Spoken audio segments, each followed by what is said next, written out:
Okay, I'm going to try this without a script today because I think it makes it quite sort of wooden and so on. And in fact, I haven't really thought in that much detail about what I'm going to say, although I've got a general subject area. Luckily, this is one of my standard rants, so it should be word perfect. There is a tendency among people who buy or want herbal remedies, and also amongst herbalists, to look for the exotic. If it comes from the rainforest, if it comes from the Far East, something like that, as far as people situated in Western Europe are concerned, then it's somehow supposed to be better. Now, there are a few reasons for supposing that this might be the case.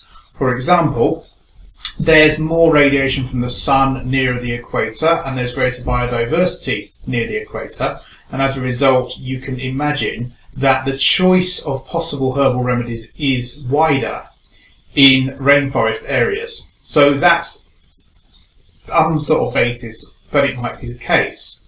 However, I think a lot of it is actually to do with the allure of the exotic and what has been referred to by a certain political thinker as oikophobia. In other words, dislike of the familiar for the sake of it, which is not to say that you should think the familiar is better inherently, but just that it should be assessed on an equal basis.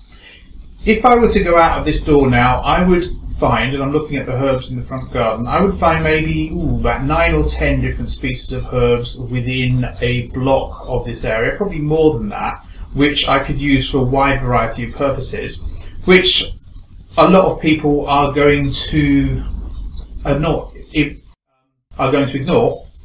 and go to some shop somewhere and buy stuff because they don't realise they're there, or because they somehow think that they're better because they're from a long way away.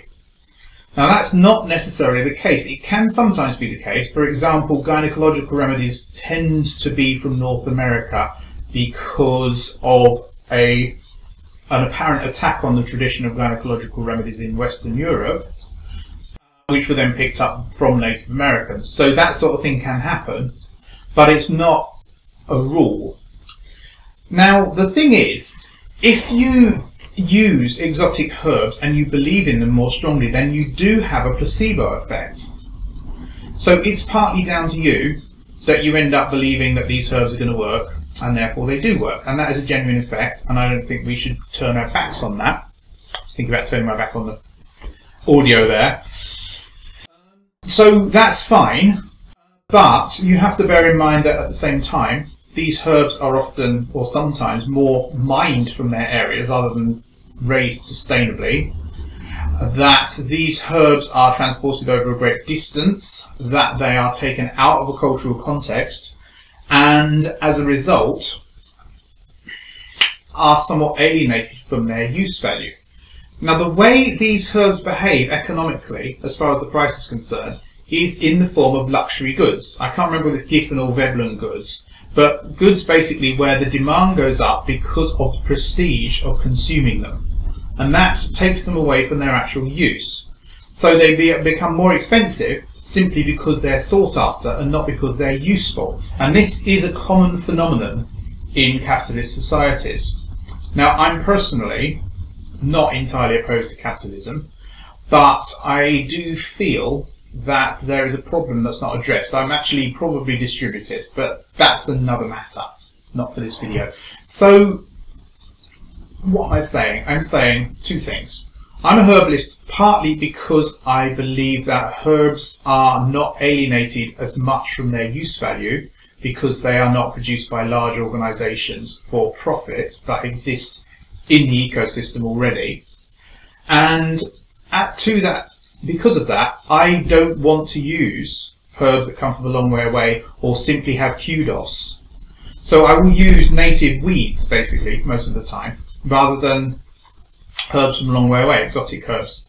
And I actually think that there is value in even if herbs have no efficacy, which I believe they do, obviously, because of my cognitive bias, because they do at least prevent large companies who are motivated purely by profit from getting your money, and that's a good thing in itself. So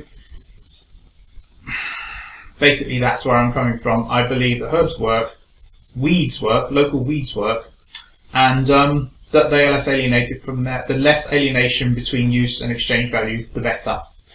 Now, if you like this video, please rate, comment and subscribe and share. If you dislike it, tell me why so I can improve, and I'll see you tomorrow.